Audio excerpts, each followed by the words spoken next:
The Manzini Regional Administrator, Prince Gicha, condemns the act of arson against structures and the banning of tires in the country's roads, stating that it is not a good behavior because Yemaswati are known to be respectful people.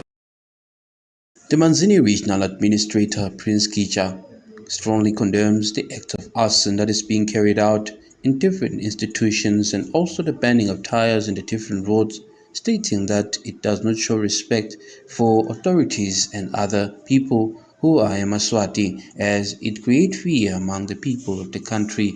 Therefore, this should come to an end. Ukhuta lakithi sinesive. Intuthuko lenhle siyayifuna. Kodwa asesime ukuthi bese nakukhona mhlambe longakuva kahle bese uba semathayi lapha emgwaqweni. La uba selithayi khona lo mgwaqo so wakhe i-pothole vele straight away nje lapha. So wakhe i-pothole lenganophinzi ilungiseke. Asikucele bekunene ukuthi kuhamba siyobulala imigwaqo sibulale takhiwo sishise angibalile nje banyathi ngeva ukuthi bashisola nedigulumbe bekunene siyakukhuta konke lokho la akusiyo lentuthuko nyelo sijabulile sibona intuthuko lenhle ukuthi nasishisa senta ini nasishisa digulumbe sitakhalo lento lenhle siyayidinga into lenhle but lokwenda ko wena wenda kuthusa abantu ukuthi bakunike lo tekwa lokufuna so asikucaphele bekunene sikhweshelene kubulala nekufuna tinto ngenkani ngize ngikhumbula nje lo mnye umfana ngibukela ifilimi base beach senje ngiletinkinga lesinato nyothi asiticaphelene nakuthiwa lahla lokho thatha lokho be careful ukuthi ukuthatha kanjani lona ukucabangisisa yonke into ayikhunyi bese baleni bese nalo siyakhona ukuthi eve ukuthi cha lokho siyakufa. Yemaswati News, I'm Linda Shongo, report compiled by Justice Lamini Manzini. The Minister for Agriculture has set a 3 ultimatum to ensure that the country produces enough grain or maize to reduce buying or importing maize from outside countries.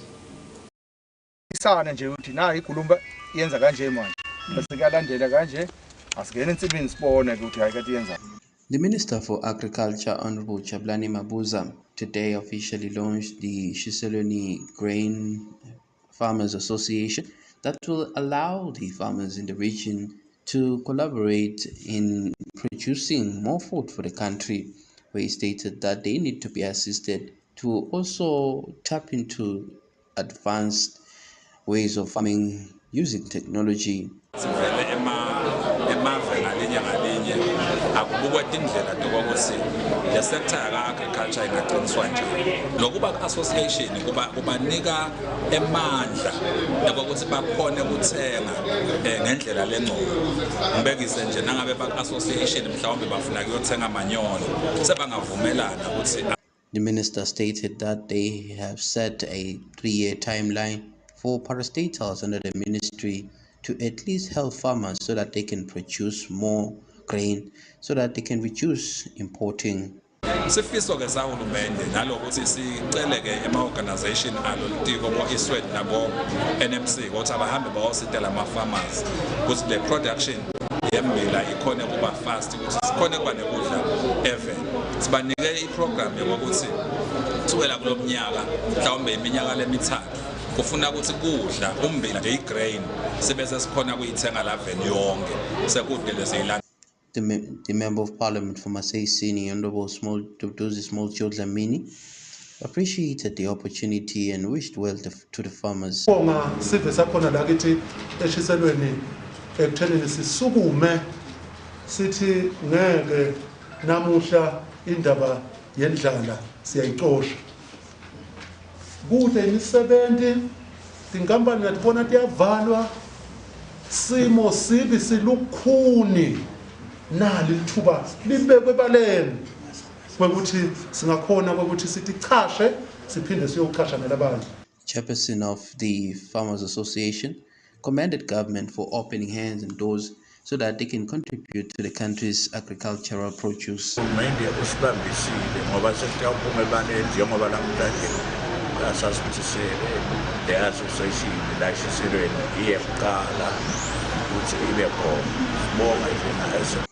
Linda Shong of the channel Yemaswati News, Babane.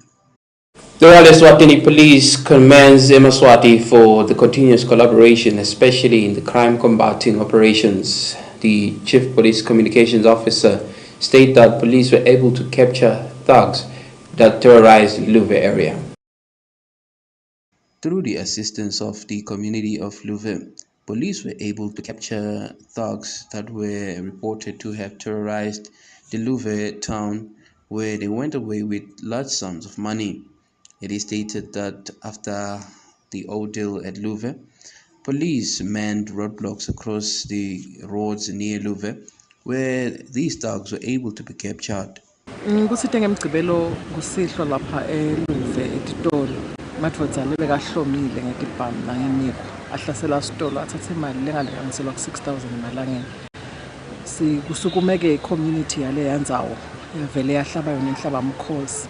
Yabita amaphoyisa asemlibo lenawo abite asemafutheni kubambisana kulokucala.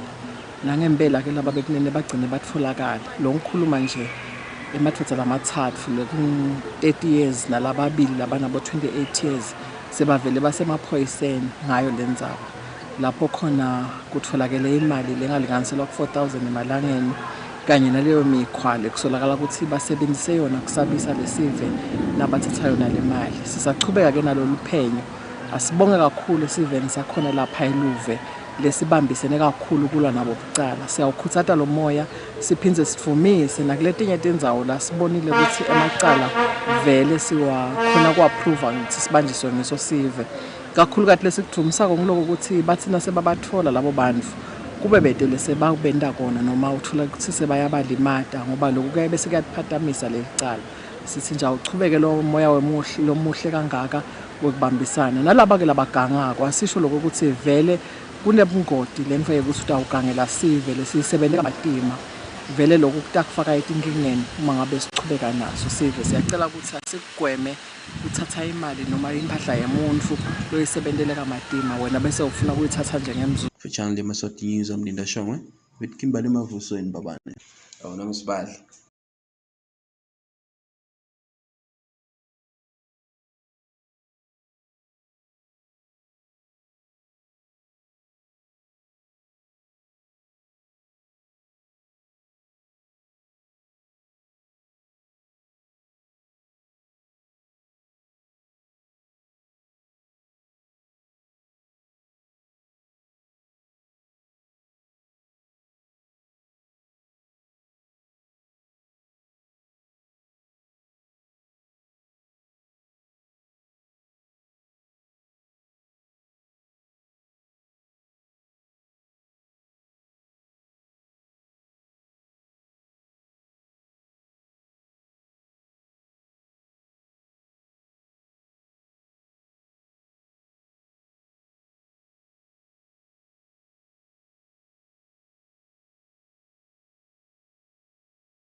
Church members under Prophet Manyatela in Mahlanya were forced to pray outside the church. This follows that there were certain procedures that they were reported to have allegedly not followed under the principle of the royal chiefdom.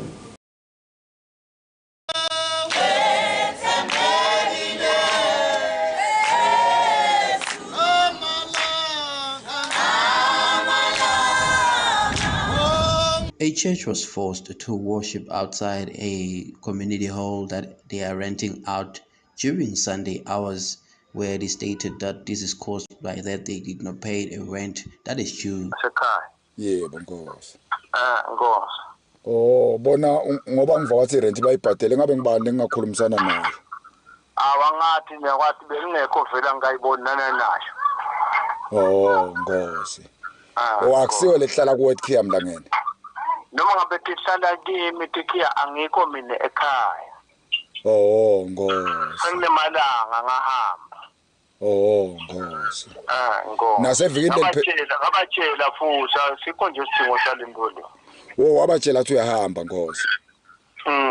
Interviewing the governor for BULLETIN, Chief Lucendo Fagutse confirmed that he is aware of the report and he stated that he is not involved in the lockout. Bakwendile lokho nami bengekho kuyibo ngoba ngothi ngiphathekile emntwini. Yebo mntwana. Bengekho kuyo. Oh, bese sebangitshela ke abachazi kahle lapha emalini.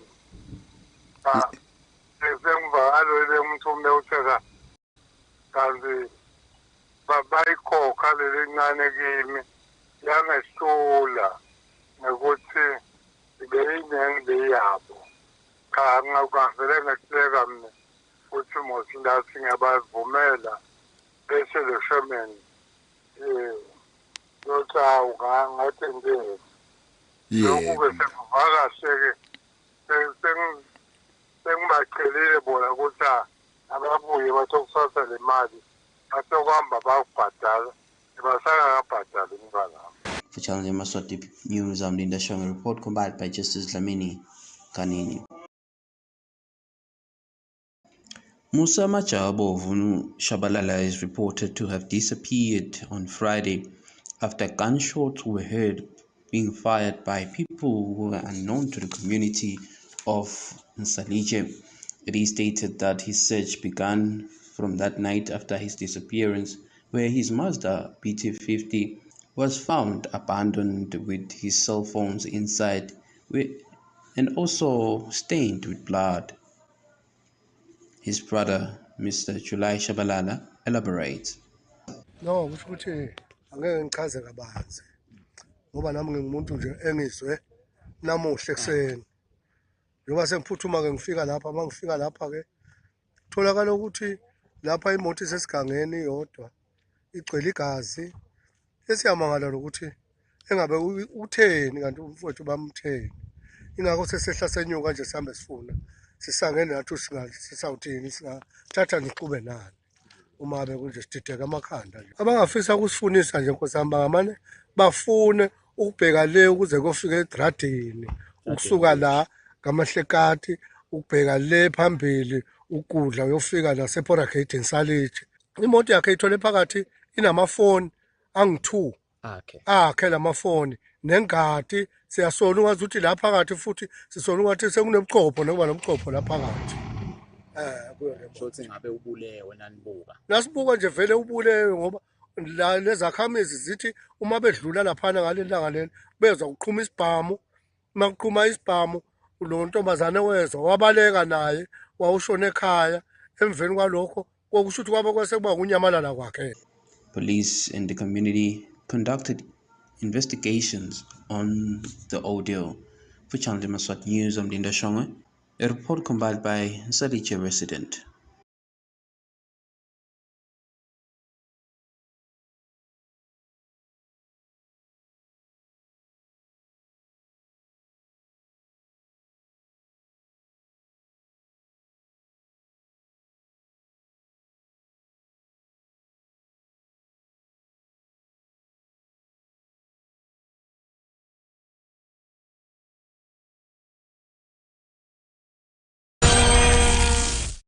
As games under the Premier League of Eswatini proceeded today, some games were forced to stop due to the rainy weather, as some managed to be successfully ended without interruption.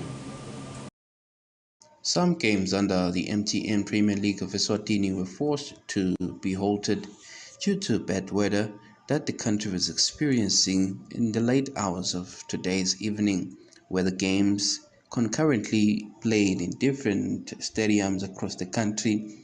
It is stated that the games will resume after the announcement by the PLE. One of the coaches from Green Mamba stated that they were hoping to finish the game, but due to that, the match officials had already decided they had to stop the match. Besilungisile shem and besitshela ukuthi lama-point la ngathi asibeka in a respectable position. Nyalo nje siva ngathi it's a setback, but ke we are hoping ukuthi mhlawumbe ema-rules ladlalisa le game atawufike athi angisukakhulumela ngicabanga ukuthi atawufike athi asicethele le game siqhubeke nama-point ethu sithole ama-point ethu. We hope if kungaba kanjalo then we'll be happy. Ngibani loside ayime bosabona yini wena obongasabona? Kusesekahle because akusike ukuthi kulishonile isindebe lethe emafulathi but ground isabonakala. I-decision ye-fourth official na measurement laba deciders no ayime because of thunder hayi kungabona. Okay, thank you coach. For Channel Yemaswati News, I'm Linda Shong with Kimberly Mavuso Mbabane. Recapping our top stories to English news. The Manzini Regional Administrator, Prince Gichau, condemns the act of arson against structures and the banning of tires in the country's roads. The Minister for Agriculture has set a 3 ultimatum to ensure that the country produces enough grain or maize to reduce buying or importing maize from outside countries. As games under the Premier League of Eswatini proceeded today, some games were forced to stop due to the rainy weather, as some managed to be successfully ended without interruption. Well, that's all for today. Until next time, please do enjoy the rest of your viewing. I'm Linda Showman. Good night.